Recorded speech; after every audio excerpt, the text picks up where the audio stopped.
On September 11th, 2001, our American way of life was attacked. Everyone remembers where they were that day and how their lives changed from that moment on. The American Legion is committed to honoring the memories of those we lost on 9/11 and in the global war on terrorism that followed. As part of that commitment, the American Legion Tango Alpha Lima podcast presents a special series, 9/11 2020. 20 episodes in the 20 days leading up to the 20th anniversary of the attacks that changed the world. Each of the 20 guests delivers a unique, first-hand perspective on 9/11 and our nation's response. Here is one of those remarkable stories. All right, as we continue our 20 episodes in 20 days leading up to the 20th anniversary of 9/11, our guest today is Frank Peters.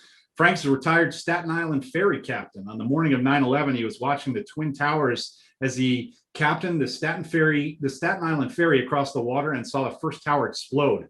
Later that day, he helped evacuate people from Manhattan and ferried first responders back and forth. Frank has been a Legion member since 1990. He served as post commander at Gold Star Post 1356 in Staten Island, New York in 1998, and was the department commander in 2014-2015. Mr. Peters, thank you so much for joining us. We appreciate you taking time out of your busy schedule to join us today. Very happy to be here. Thank you, Mark. So tell us a little bit about your 9/11 experience, starting that morning and however long it went into the night. Right. So, I think I have one of the coolest jobs in the world, being a Staten Island ferry boat captain. Staten Island is the second largest ferry in the world behind the Washington State ferry system. And, there were 17 captains. I just felt very special to be amongst that group. And I loved my job, and the morning of September 11th was a beautiful day. There was not a cloud in the sky.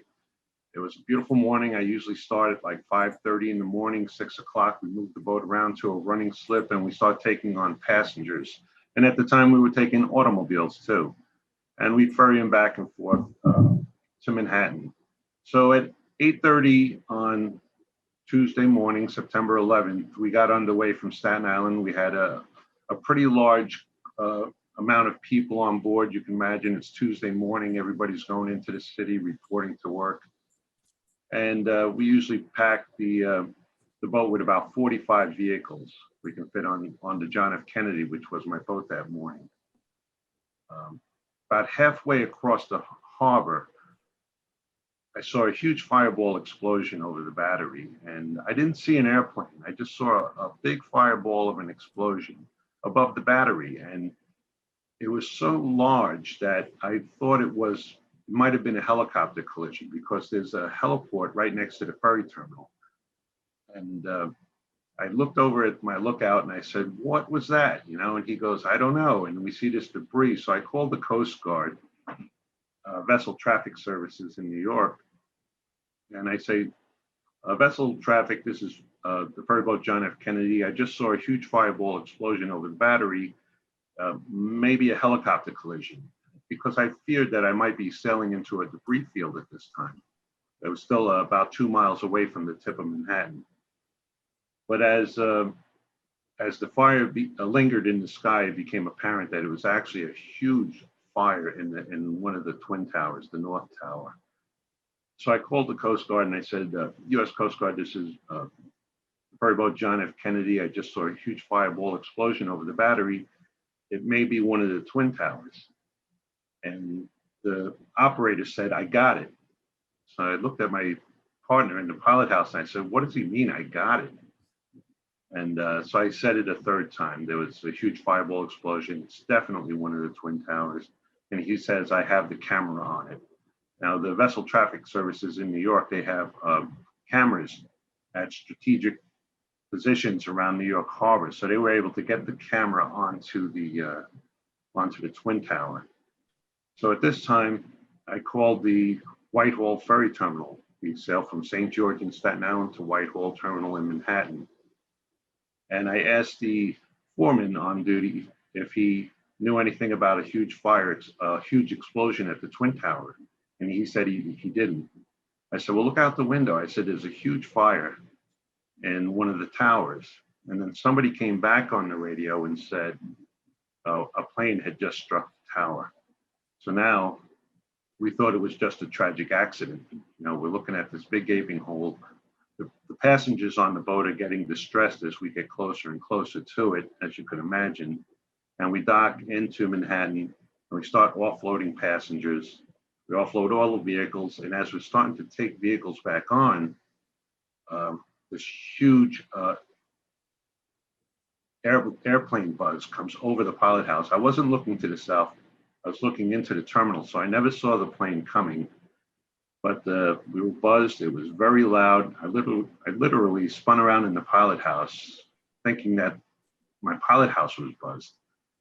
And then somebody said that another plane just flew into the south tower. So now we're thinking, wow, this is really bad. This is an accident. This is something that's happening on purpose. At that time, the ferry behind me, the captain had radioed the Whitehall Terminal and said that the second tower was hit and that he was going to turn his boat around and bring his passengers back to Staten Island, which I think was a very wise decision. But at that point, I knew that I was going to be the last boat out of Manhattan that morning. So as the second plane hit the south tower, people just started running back to the boat in a panic. Already after 9 o'clock, which was my scheduled departure time, the mate down below started blowing the whistle to the deckhands to close the gate because we're starting to receive a lot of people and it's time to get underway. But I yelled down to him that, I said, Frank, something very bad is happening here. We're not leaving until we get everybody that wants to get on the boat has the opportunity to get on the boat. And that's what we did. We left about 9:15 that morning out of Whitehall, the last scheduled ferry out of Whitehall, Manhattan on that morning. And we sailed back to Staten Island, which probably was a very uncomfortable trip for me because we didn't know the nature of the attacks. We didn't know if they were over. We moved out away from the terminal onto the deep water range, which is the range that guides you into the southern tip of Manhattan. And then we could see the full effect of both towers on fire. So that's how that's what I saw that morning of the attack. Going onward into the day, we made it back to Staten Island. We prepared to bring emergency services back to Manhattan. And while we were sitting in the slips in St. George, I was in the New York pilot house looking back at the fires when the first tower actually collapsed. And we had a lot of emergency service personnel on board. So you heard this very audible gasp of horror, like, just like, oh, and you could hear it. It was just so loud. And we had to take that in. At first, the tower collapsed. It appeared to leave like a plume of smoke in its wake as it collapsed to the ground. And then the dust settled into Manhattan, into New Jersey. And then the wind shifted it back across Manhattan. And we couldn't even see Manhattan Island at that point. It was just a large amount of dust and debris. By the time that did clear up, we saw the second tower collapse, and that was just the horror of the whole day. And the rest of the day was ferrying emergency services back and forth, and just doing the best job we could to be a part of providing services into Manhattan and trying to take as many people off of Manhattan in return trips. Ferry service had been suspended, so it was just a matter of who was in the terminal in Manhattan as each ferry arrived that we could get off of the island. A lot of people weren't that lucky. They got pushed to the north of Manhattan, and a lot of people I heard walked home over the bridges and through the tunnels. How many trips did you end up making back and forth? Well, we made, for the rest of the day, I started at 5:30 in the morning, and I worked till 5:30 that evening. I made several additional trips. So I don't know what the exact count would be, but at least another 5 or 6 trips. Wow. Each round trip takes an hour. Wow. Yeah, I think we had a previous guest who talked about how it was one of the biggest waterborne evacuations of all time.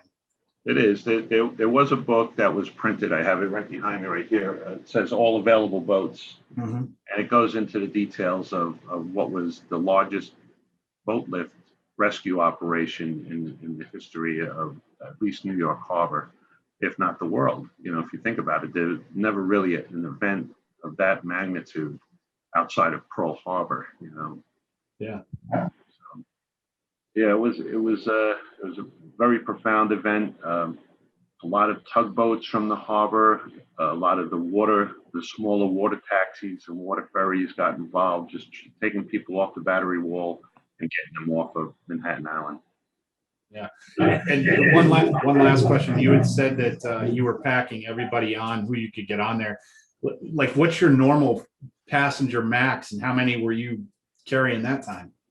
Well, the ferry Kennedy can handle 3,400 people. It's a commuter ferry. It's a municipal ferry. It's not the largest capacity. The ferry boat Barbary and the ferry boat Newhouse can each seat 6,000 passengers, but they don't take vehicles. So yeah, we filled it up. There wasn't an empty seat on the ride out of Manhattan that morning. Wow, that's crazy. If I had more than 3,400 people, then I had more than 3,400 people that morning. Yeah, we didn't count. Yeah, I imagine checking tickets wasn't high on the list of what was going on there. All right, Ashley, you are up. So Frank, I want to know a little bit more about the duration of, like, so you got off at 5 o'clock, you had done multiple trips, and I'm curious as to what it was like to I guess preceding days afterwards, after everything had happened, and like how maybe your position and what you were doing maybe had changed, or just kind of like the feeling that just kind of going back and forth to the island and seeing all the people. I'm just curious as to like how that progressed after and the following days of 9/11. Yeah, so ferry service was suspended for several weeks, a few months before normal ferry service was restored. As you can imagine, just Manhattan Island and the lower tip of Manhattan, it was very surreal. All that concrete dust settled, and it almost gave like a snow dusting appearance to the whole landscape of Manhattan. Even on as the ferry arrives into the slips, there are pilings on each side of the ferry, and they had dust caps on them, and all the sewers in Lower Manhattan were packed with concrete dust. It was just an enormous amount of damage to the island. So it took a while for them to do just a basic cleanup to be able to allow people to enter the battery again. As the day progressed, ferry service was suspended. We were shuttling emergency services back and forth, mostly firemen responding from their homes in Staten Island and from the firehouses, and Coast Guard personnel. After the collapse of the towers and ferry service was suspended, each ferry boat was assigned Coast Guard personnel to augment our crew. And we made decisions like pulling out all of our fire hoses. We weren't carrying passengers, so normally they would be stowed away, but we had them out, uncoiled, and on the ready in case there was another such attack, or if there was anything that we needed to do to move into an emergency situation. The next couple of days, because again we didn't have ferry service, we were shuttling the National Guard and the Army back and forth from Governor's Island to the lower tip of Manhattan. I would go to work as I would a normal day, 5:30. I would get underway with my boat. I would sail into Manhattan, whatever I needed to bring into Manhattan. Then I would go a very short run between Governor's Island, which is just below the tip of Manhattan, and back to Manhattan Island as needed, not on a schedule, but mostly the Army parked a lot of its vehicles on Governor's Island, and we were shuttling them back and forth. After we did get ferry service restored, there was another aspect of you didn't see the same people anymore. So it made you think, maybe they just didn't have jobs to go to. Maybe they perished in the events that happened. So we always wondered, what happened to that one guy that used to get up to the front of the gate every morning on that trip. And when the gates opened, he ran because the passengers would just run for the subway, it was to get that seat. So sadly, we missed a lot of people. I lost a couple personal friends that day, which, I still think about. And what a joy in going forward when you did see somebody that you hadn't seen for a long time. And you say, oh, I haven't seen that guy in a long time, thank God, he's still around. Yeah. Wow. All right, Jeff, you are up. You kind of touched on what I was going to talk with you about, because we heard a lot about your experience with your work, but you're also a New Yorker. So being a New Yorker, you had to have had some obviously really strong feelings and emotions about it, but you were also really busy. Like you had a mission to accomplish. So how did those two sides of you coexist during all of this? Yeah, so we had a little bit of a motto amongst ourselves as New York workers that we have a job to do. There was still a purpose to get up and go to work every day, to become part of this effort to try to restore normalcy. Having lost some personal friends that day, that were working in the towers and trying to come to terms with the horrific nature of the collapse and all the people that felt like they could jump to their safety from, hundreds of stories high. I mean, it was a very sad thing to think about. So you tried not to really think about it, but being a New Yorker, getting up every day, doing your job. A lot of people say that they can't believe it was 20 years ago. I can believe it was 20 years ago. It's been a long time between now and then. I think about things like our 20-year-old young men and women. Some people joining the military today weren't even alive when that event happened. That's what the time does to you, the separation of time and event. And I feel good. I retired from the ferry in 2011, and now I work for the Department of Homeland Security as a member of the Vessel Traffic Services, the very organization that I called that morning to report the tragedy.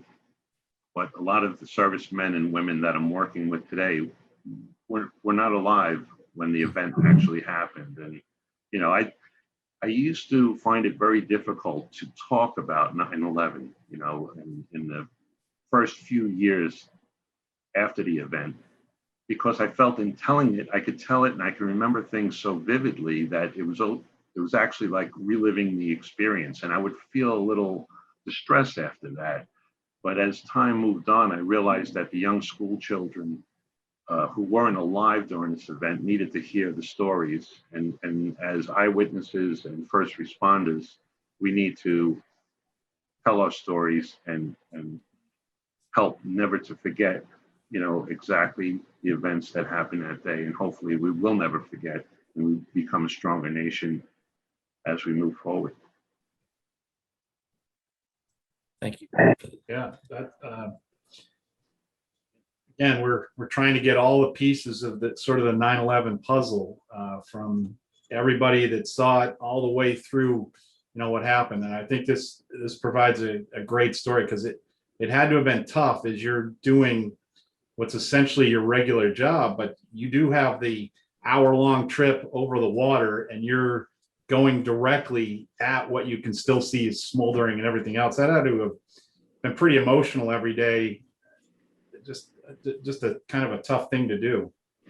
Yeah, we wondered amongst ourselves, was this what the general feeling was during Pearl Harbor? How do you come to grips when you see this total devastation happening before your eyes? But Pearl Harbor was a totally different event. You had airplane attack after airplane attack after airplane attack.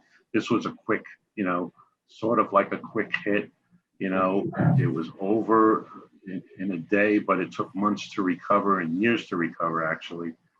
So there's no comparison really, but certainly the magnitude of the emotions had to be the same. And these are the things we thought about. How can we become a part of something that's going to help us return to normalcy? Yeah.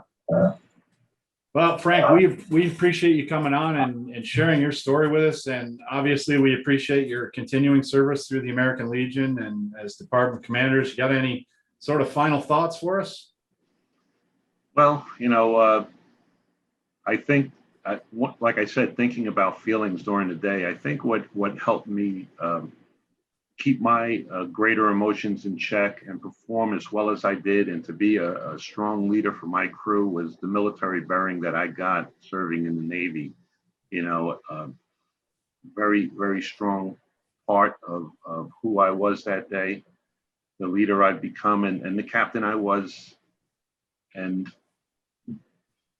I'm just glad to have served my country and to possibly have been in the right place at the right time on that day. Absolutely. Well, Frank, thank you for your time. Everyone else, remember to subscribe to Tango Alpha Lima on Apple Podcasts, Spotify, YouTube, or wherever you find podcasts. While you're there, review and rate us. And if you want to send us feedback, you can comment on YouTube or Facebook, or you can send us an email at tangoalphalima@legion.org.